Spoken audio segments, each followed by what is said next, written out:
Hi, my name is Vansh. I stay in Mumbai. I'm 11 years old. You know what? Once I had a problem of loose motions. I used to go to the washroom every minute. Not minute, like every hour. I was like, oh my god, now what can I do? I couldn't travel in planes. It was so tough.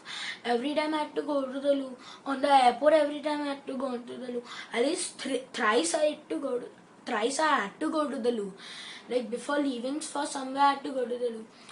So then, on YouTube I saw that there was this man named Rajesh Sharma, Raj Divine Life.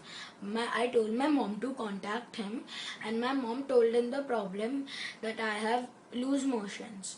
And so then he said, okay, you can go to the doctor. So my mom told him that nothing happened.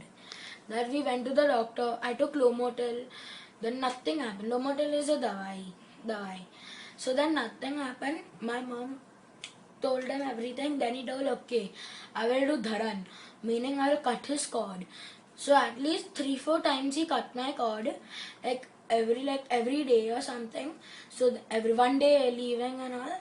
So then it's damn good. Everything happened. I used to not go to the loo so many times. I used to only go thrice a day. I'm fine now. Thank you.